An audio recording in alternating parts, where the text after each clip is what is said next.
Adelante. Gracias, Raúl. Un placer estar con todos ustedes.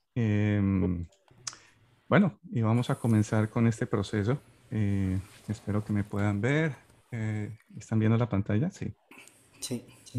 Bueno, eh, la idea de lo que voy a hacer es algo muy sencillo. Lo que pienso hacer es simplemente sembrar una semilla para que ustedes tengan algún interés en crecer en conciencia. Muchos de ustedes ya lo han hecho y están en el camino. No todos, pero simplemente va a afianzar ese concepto de dar un poco de agua a esa semilla para que siga creciendo. Yo soy una persona irreverente, así que muchas de las cosas que voy a presentar pueden sonar locas, pero a la vez me gusta ser muy práctico y muy científico en cuanto a que esa es mi educación. Estudié ingeniería y física y traté de experimentar el tema de meditación como una alternativa a muchos problemas que estaba viviendo, quitándole lo que Raúl dice, la magia pendeja a todas las cuestiones que tienden a ser místicas cuando no son presentadas de la manera correcta. Entonces, esta presentación es eso, es traerles un poco de lo que he aprendido, darle un spin científico y ver cómo es esto de la cultura del odio y evolucionar en conciencia. Lo que deseo presentar es cómo esta cultura de odio se ha constituido dentro de nuestra sociedad y cómo podemos cambiarla y los potenciales cambios evolutivos que tú puedes experimentar al crecer en conciencia. Entonces, comencemos con esta máxima de nuestro amigo y gran guía espiritual, Wayne Dyer, que decía, si cambias la manera de ver las cosas que ves cambian, pero eso se nos tiende a olvidar. Y metámosle un poco de humor al asunto. ¿Qué es esto de la cultura del odio? Bueno, Daniel Paz tiene aquí una manera de presentarla. Es cuando dejamos el odio y el resentimiento de lado, pero hay que ver de qué lado lo ponemos. Y a veces se nos olvida ponerlo en el lado correcto. Veamos también qué nos dice Andrés Bravo respecto a esta cultura de la violencia, del bullying. Muchas gracias, muchas gracias. Trataremos de descubrir por qué la gente que se ve así nos produce violencia. Porque, cierto que si uno ve a alguien así, uno dice, las huevas, hay que hacerle algo, no me puede ir a la casa. Y yo digo, ¿por qué? Yo cuando empezaron a darle tanto bombo al bullying, yo confieso que no entendía qué pasaba, porque yo pienso los niños de ahora salieron muy delicados, por cualquier cosa están pendejeando. Bullying el que había antes sí. Los niños de ahora lloran por cualquier pendejada, y eso que ahora los defienden, no. Un niño de ahora va y le dice a la mamá, mamita, en el colegio me hacen bullying, y esa, mejor dicho, esto es inaceptable, Camilo, nos vamos ya mismo a hablar con el rector no, con la mamá del rector, que nos solucione, que venga. Parce, es un amor incondicional y va y se mete y pelea. A uno nunca le tocó. Yo me acuerdo que en mi casa los papás no peleaban por uno, peleaban con uno. Mamita, en el colegio me dicen que soy adoptado. Ay, ¿usted se dejó? Mamita, no, señor, solucionen sus problemas, yo tengo los míos. Dios le dio 2 manitos para que le meta un manazo al que joda. Vaya solución. Mamita, pero es que es más grande, entonces le da miedo. No, qué pereza. Yo definitivamente no tuve un hijo, sino un tamal. Entonces, vemos que esta es una manera chistosa de aproximar el tema del bullying y que detrás de ello hay una cultura realmente de odio que queremos cambiar. Esta cultura de odio ha sido creada por nuestros sesgos en nuestra vida y esos sesgos tienen que ver con muchas percepciones, tal vez percepciones de cómo otra persona es o en qué cree o simplemente cómo actúa o lo que aparenta, desde sus preferencias sexuales hasta su color de piel. Entonces, esta cultura del odio se ha afianzado y ha creado un deseo persistente de crearle mal a la gente.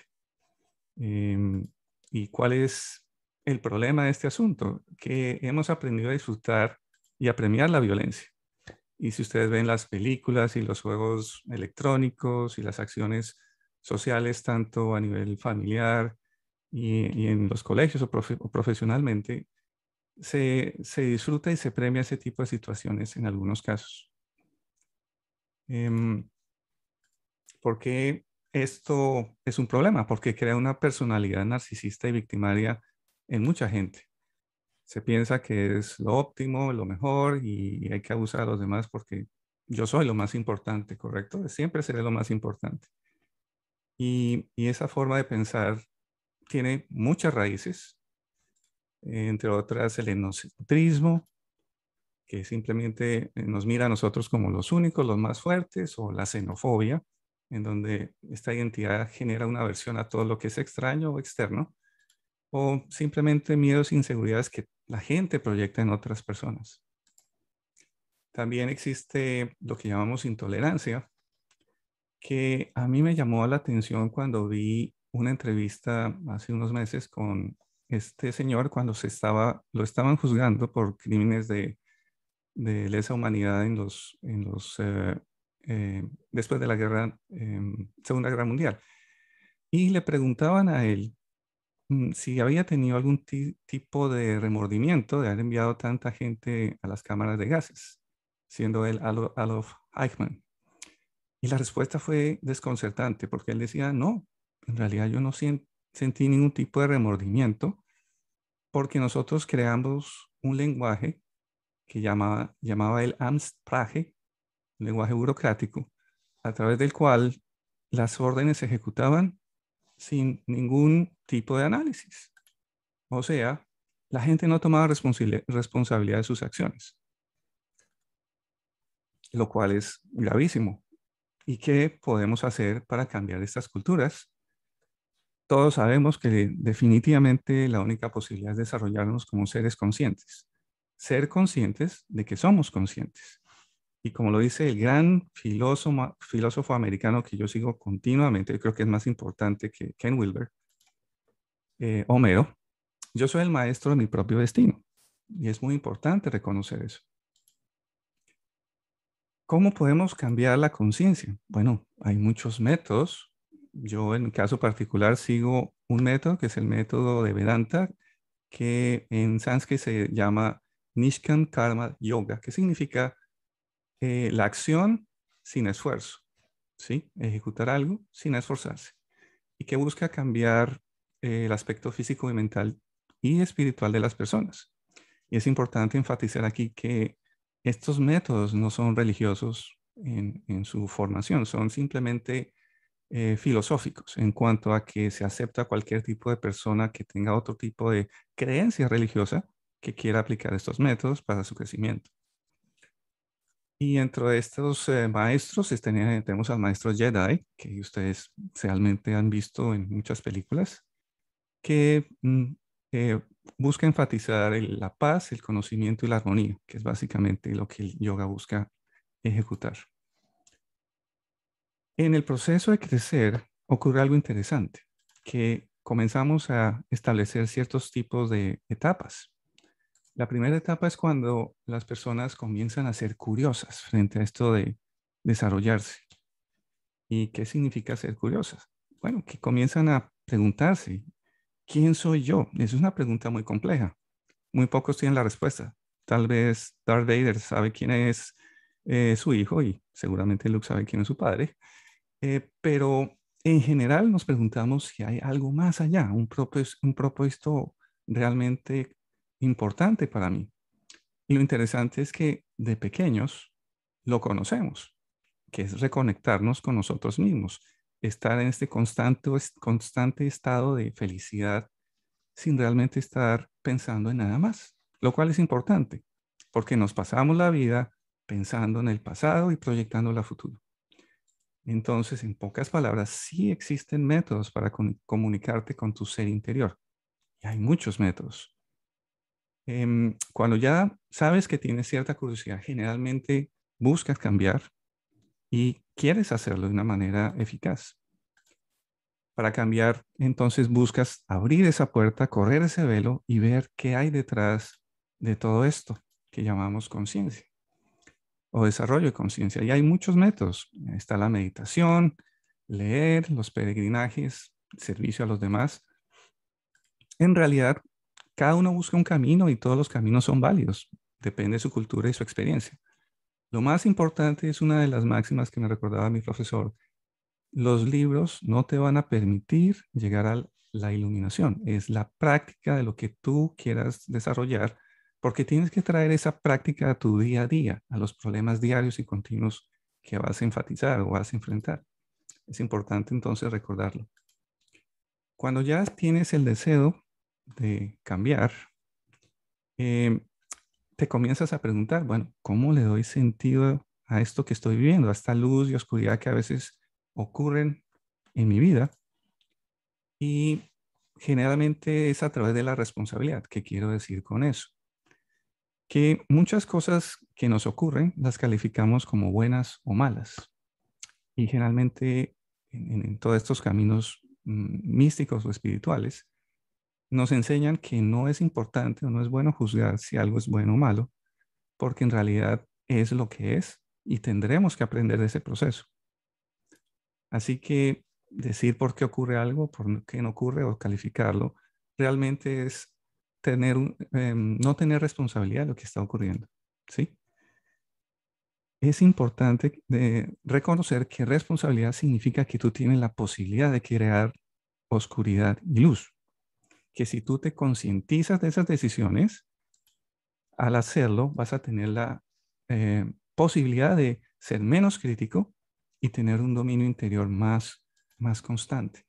Eso implica un equilibrio, como dicen los neurocientíficos, entre tu cerebro izquierdo y derecho, que generalmente no lo tenemos. Cuando entonces decides ese proceso de arrancar y reconoces que tú eres el creador, quieres participar en la creación. ¿Cómo participas? Como te decía, cualquier método, en el caso particular el que yo enseño es uno de tantos. Lo importante es que lo ejecutes y no mires para atrás. Y ejecutar significa a veces tener que vivir uno el karma. Veamos qué quiere decir esto de karma con una pequeña clip.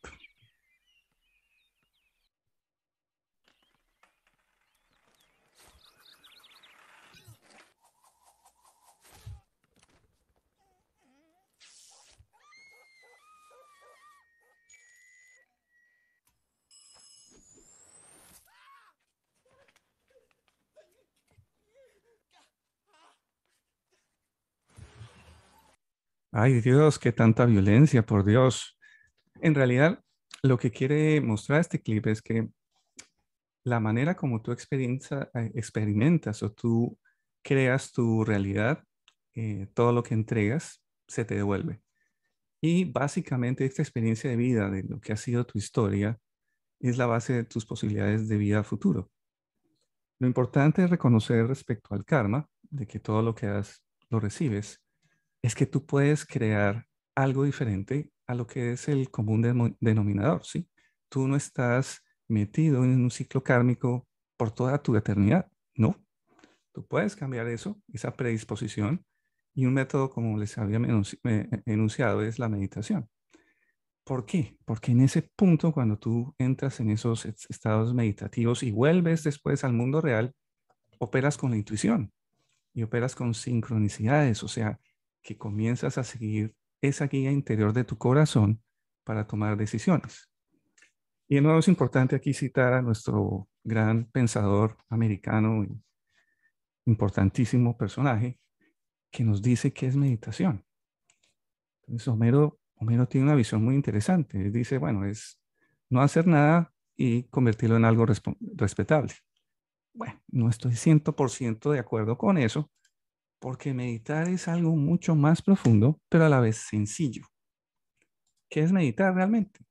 Es suspender ese hábito de pensar que está embebido en nosotros mismos, ¿sí? En esto de pensar en lo que ya pasó y proyectarlo a futuro. En pocas palabras, es reducirle el ruido al pensamiento y aumentarle el volumen a tu luz interior, a tu intuición. Cuando tú haces eso, te centras en la persona que tú eres, en la ser espiritual que realmente eres tú. Y científicamente hay muchas formas de probarlo. En particular se habla de lo que es coherencia y resonancia entre cerebro y corazón. ¿Y qué es esa cosa? Bueno, cuando tú meditas, resulta que estás creando un camino neuronal en tu cerebro que te genera un cambio químico positivo en tu cuerpo. Ese cambio neuronal, si tú repites y repites tu práctica, se afianza, queda grabado en tu cerebro. Generalmente, como vemos en esta gráfica, el cerebro tiene diferentes frecuencias a las que maneja las diferentes partes del cuerpo, pero lo interesante es que cuando meditas, entra todo en coherencia o en resonancia. Significa que encuentras un estado que los científicos llaman trascendencia, que es un estado de relajación en donde no estás ni despierto ni dormido, pero estás consciente de lo que está sucediendo. Y esta coherencia también ocurre que se transfiere a otros órganos, como el corazón. Así que cuando tu cerebro entra en coherencia, resulta que tu corazón también entra en coherencia.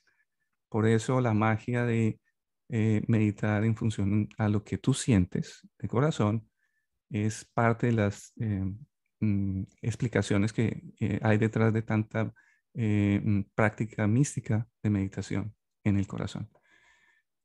Aquí unas pequeñas notas que han encontrado a través de estudios del HeartMath Institute que simplemente muestran cuál es la conexión entre corazón y cerebro que podemos explotar. Por ejemplo, el corazón emite un campo electromagnético que modifica tus emociones. Y además de eso, ese campo electromagnético modifica a todo el entorno que está alrededor tuyo. Significa no solamente las personas, sino todo ser viviente, que es algo interesante. Además de eso, las emociones, lo que tú sientes, cambia la fisiología de tu cuerpo, la química de tu cuerpo. ¿Y eso qué significa? Que en estos momentos de crisis, por ejemplo, el COVID, cambiar de una manera positiva tu sistema inmunológico es tan sencillo como generar emociones positivas frente a todo lo que estás vivenciando, cosa que hay que practicar continuamente. Estas emociones positivas hacen que tu cerebro sea más creativo, permite resolver los problemas de una manera más fácil y te permite tomar mejores decisiones. Eso es obvio, pero se nos olvida. ¿Por qué? Porque casi siempre estamos pensando en los problemas, en aquellas emociones negativas que normalmente despelotan el sistema nervioso que tenemos. Es un caos, pero es normalmente lo que tendemos a hacer. El corazón, han encontrado algo interesante. En los últimos años han encontrado que también tiene un sistema neuronal que tiene memoria a corto y a largo plazo. Y que esas señales del corazón afectan al cerebro y a las emociones que produce el cerebro a través de la química. Es muy interesante. Y esto se refleja también cuando una persona está en el proceso de gestación, cuando está creando una vida. La madre, su cerebro, sus ondas cerebrales están sincronizadas con el latido del corazón del niño. Es mucho más profundo simplemente alimentarlo.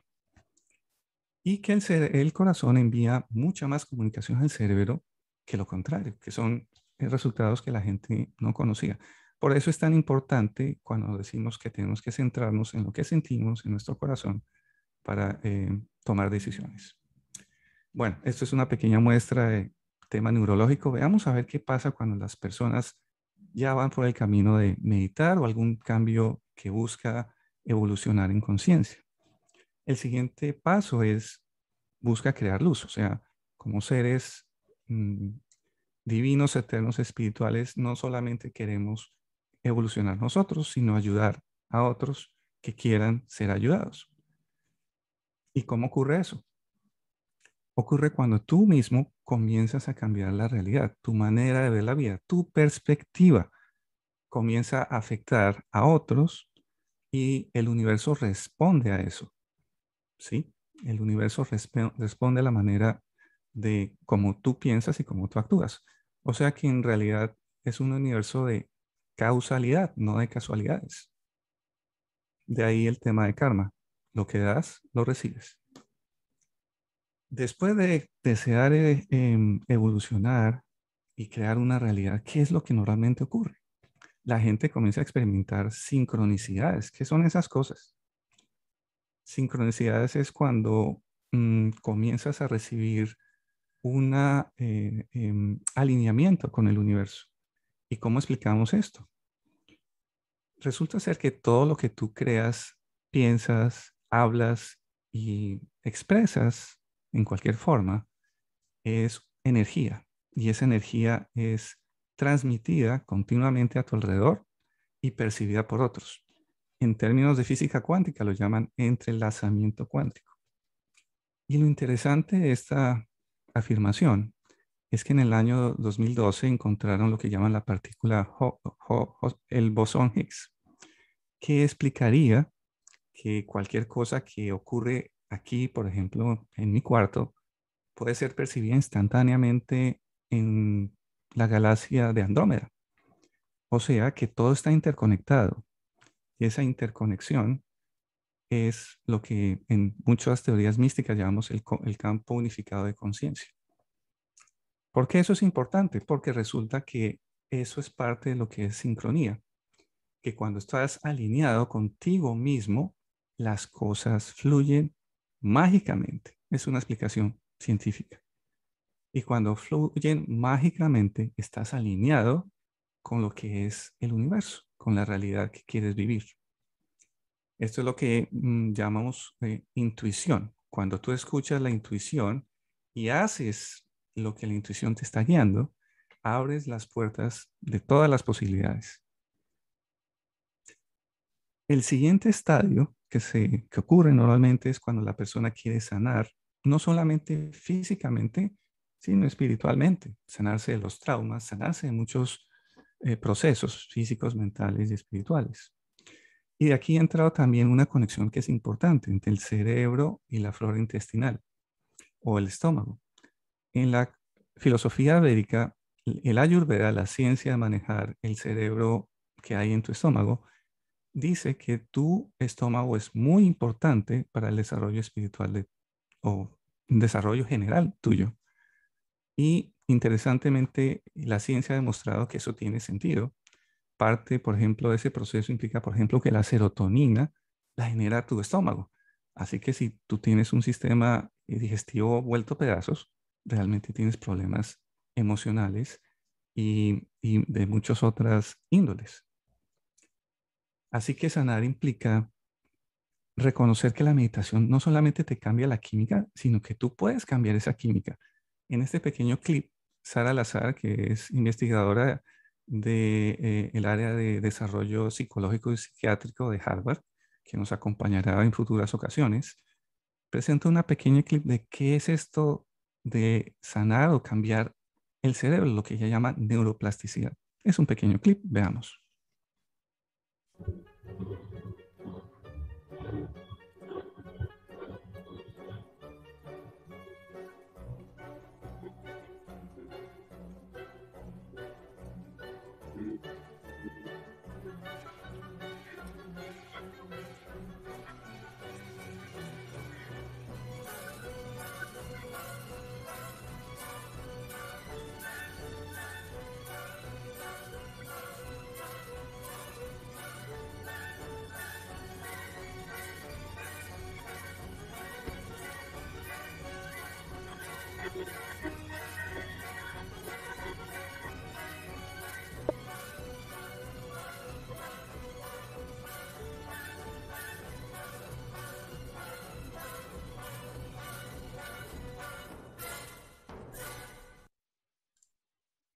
Bueno, es un pequeño clip de lo que Sara Lazar nos dará a futuro, pero básicamente muestra que el cerebro es neuroplástico, que todo lo que tú puedas enseñarle al cerebro se transmite químicamente a tu cuerpo y a tu mente.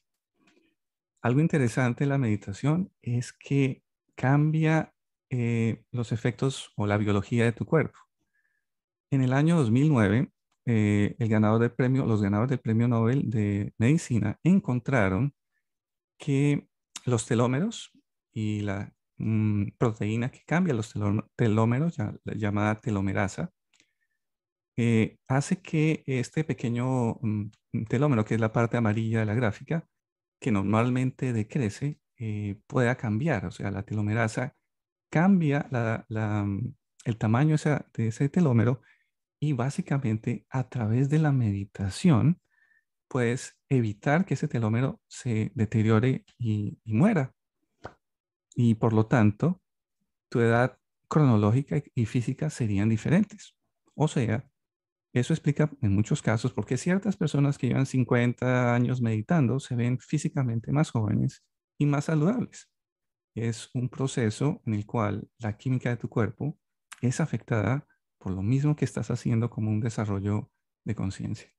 Eso generó el premio Nobel en el 2009 en medicina. Para mí una parte importante de sanar es recordar que como ser interdimensional, tú tienes la capacidad de comunicarte contigo mismo, o sea, con tus células, con tu cerebro y reconocer que estás funcionando en plena armonía y perfección. Y si no lo estás haciendo, es simplemente reconocer que tienes toda la capacidad de hacerlo, de que te sientes bien paso a paso haciendo todos estos procesos de cambio. Un proceso importante de cambio es la nutrición. Y esto lo menciono muy importante en estos momentos de pandemia, porque es importante recordar que el virus no es lo que te mata. Lo que te mata es la reacción inmunológica al virus, la cual crea lo que se llama la tormenta psicotécnica, creo que es psicotécnica. Bueno, se me olvidó el término exacto. Pero esta tormenta es básicamente el efecto en el cual tu sistema inmunológico reacciona de forma extrema y se deteriora completamente. ¿Por qué ocurre eso? En general ocurre no solamente por la reacción virológica, que es obvia, tienes que vacunarte si tienes problemas de precondición o si tu edad es avanzada, pero en general se ocurre porque están mal alimentadas estas personas, porque en nuestras sociedades nos dedicamos a consumir comidas que son procesadas y han estado realmente manejadas de una manera que no es la correcta, químicamente. De acuerdo a eso, lo que yo ofrezco, y como les digo, el tema de nutrición tiene mucha de dónde cortar, mucha tela para cortar. Lo importante es comer bien. Comer bien es comer balanceado y dentro de mi práctica comer una dieta que sea más o menos ketogénica, o sea, quitarle al azúcar y a los carbohidratos, ponerle a las proteínas y a la grasa, porque eso beneficia médicamente tu cuerpo. Obviamente hay diferentes cuerpos, es importante que cualquiera de estos em, deseos de cambiar vayan supervisados, pero es importante reconocer que comer bien es esencial para tu cuerpo y para avanzar en todos los aspectos, incluyendo en el aspecto de conciencia. Finalmente llega el último estadio, que es lo que se llama la ascensión. ¿Qué es esto de ascensión? Es cuando una persona ha crecido y se da cuenta que ya no es la misma que solía ser, que es capaz de mantener la calma y la paz interior en cualquier situación. Ya nada le mueve el piso. Yo lo llamo el importaculismo. Se sucede que en cualquier evento ya no te importa tanto. No es que no seas sensible, sino que ya no le das tanto importancia. Le das una importancia corta y comienzas a actuar. Y esto es importante, que comiences a actuar de una manera consciente, porque eso te da ecuanimidad y te genera un sentido de invencibilidad. En realidad yo estoy bien, no importa lo que ocurra. En la filosofía védica lo llaman Yogastha Kuru Karmani, que quiere decir establécete en tu ser interior y ejecuta las acciones necesarias para vivir. Eso es básicamente el concepto. En pocas palabras, a pesar de que nos dicen gurús, y simplemente gurús en sánscrito significa removedores de ignorancia o generadores de luz, gurú realmente es la persona que te lleva de la mano por un camino porque simplemente arrancó un poquito adelante. Por eso es importante tener un profesor en estos desarrollos de conciencia. Pero lo importante reconocer después de un tiempo es que el profesor eres tú. En la medida en que tú avanzas, tú eres responsable de tu desarrollo, tú eres responsable de evolucionar y de encontrarte a ti mismo. Como decía Albert Einstein, no se nos olvide la importancia de el regalo de lo sagrado, la mente intuitiva. es muy importante mantenerlo presente. Bueno, muchachos, esta ha sido mi presentación. Muchas gracias y cualquier pregunta que quieran o puedan, cuando quieran. De regreso a ti, Raúl. Muchísimas gracias, Oscar, especialmente por el respeto del tiempo. Entonces voy a abrir unos minutitos para que puedan hacerte preguntas de manera directa. Por favor, solamente tienen que levantar la mano y encender sus micrófonos para que Oscar pueda resolver sus dudas. ¿Alguien? Y si no hay dudas, muy bien, muy chévere, me parece buenísimo. Poppy, cuéntame, Poppy, Poppy. ¿cuál es tu duda? Dale. Bueno, mira, estaba escuchándote muy conmovida, movilizada, porque es realmente así. Es decir, no tengo una pregunta, pero me gustaría contarte que yo he tenido muchas ocasiones de mi vida en que me sentía alineada con el universo y todo salió bien, todo, pero todo como que hacía una cosa mágica.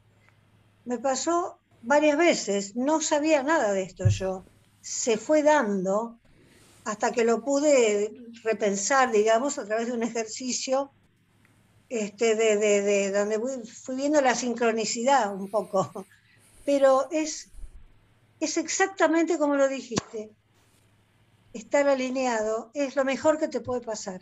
Gracias, Poppy. Y lo más interesante es que es una magia que ocurre continuamente. Mi profesor me decía, no nos hemos dado cuenta que la magia es la parte normal de vida. Nos hemos metido en una película que no es la magia. Y la magia es realmente esta vida que es toda llena de sincronicidades continuas.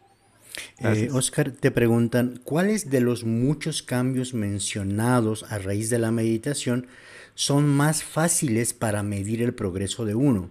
Obviamente es difícil, por ejemplo, medir mis telómetros o mi masa de materia gris. ¿Cuáles serían, sí, cuáles serían aquellos cambios más fáciles de medir? Muy fácil. El primer cambio es cuando a mí me ocurrió, por ejemplo, es lo que llaman, yo quiero del mismo Kool-Aid, yo quiero de la misma Coca-Cola, sino Coca-Cola poco saludable. Quiere decir con eso que cuando te ven irradiar ese alineamiento contigo mismo, esa estabilidad, ese centramiento, la gente te pregunta, oye, ¿y usted qué está tomando? Yo quiero de eso. Ese es el primer paso generalmente que ocurre. Pero más allá de eso, para ti misma, es tu deseo de seguir creciendo, de seguir buscando algo más allá para avanzar. Así que no existe una sola marca, hay muchas y depende de cada persona. También, si podrías comentar otra vez lo de la alimentación, las proteínas y las grasas.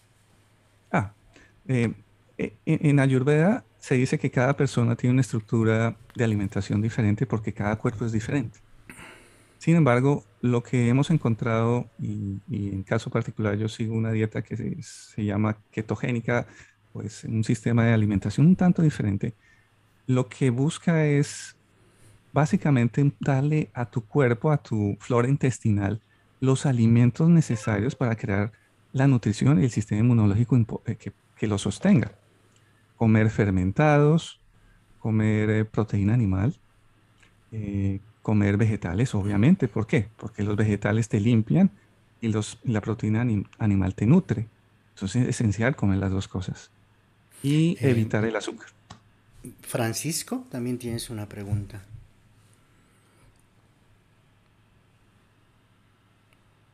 Hola, Dale, Francisco. Francisco. Ya, hola. Hola. Bueno, mire, Oscar, algo muy importante, lo que tú planteas, más que pregunta, es cosas que nos suelen pasar a diario, pero que muchas veces no nos damos cuenta. ¿Aló? Sí, Aló, ahora quiere sí. decir Que tienes instantes en donde te pasa algo y no te das cuenta, es lo que... Sí, ya. Sí, se había perdido como la señal. Bueno, Vale. mire, yo le decía a Oscar que algo muy importante que nosotros no nos damos cuenta a veces, y es que el universo a toda hora nos está mandando como señales, ¿no? El universo nos está dando pautas. Personalmente, desde niño me sucedían una cantidad de cosas, pero no tenía quien me las explicara, no tenía idea de qué era. En mi casa creían que yo me estaba volviendo loco. Eh, Era chistoso, me llevaban a médicos y todo, y me hacían encefalogramas y todo, y no aparecía nada. Desde niño me castraron muchas facultades, diría yo, por los mitos y los aspectos religiosos que influyen Dogma. en nuestra vida. Pero es muy importante y a estas alturas de mi vida que he logrado esa sincronización de una forma indirecta, digamos, o porque en la misma naturaleza a veces me lo ha dado. Y es tanto así que yo de pronto digo, mañana quiero comer pollo campesino, ¿no? Y estando me, y me ha llegado a la casa alguien a traérmelo, ¿no? O simplemente voy en el vehículo y eso está, pero me fui una vez a la ciudad de Bogotá y eso es, imagínate, yo vivo por aquí en el Casanare, en Colombia, pero Bogotá pues es una ciudad muy grande y dónde me voy a parquear, ¿no? Y bueno, necesito un hueco cuando de pronto doy la vuelta y ya, en el momento está. Entonces es muy importante, como les cuento, poder canalizar la energía y aprenderlo a hacer y estar atentos. Gracias. Gracias, Muchísimas Francisco. gracias, Francisco. Muchísimas gracias, Oscar, por tu presentación. Muchísimas gracias, Gracias. de verdad. Y ahora...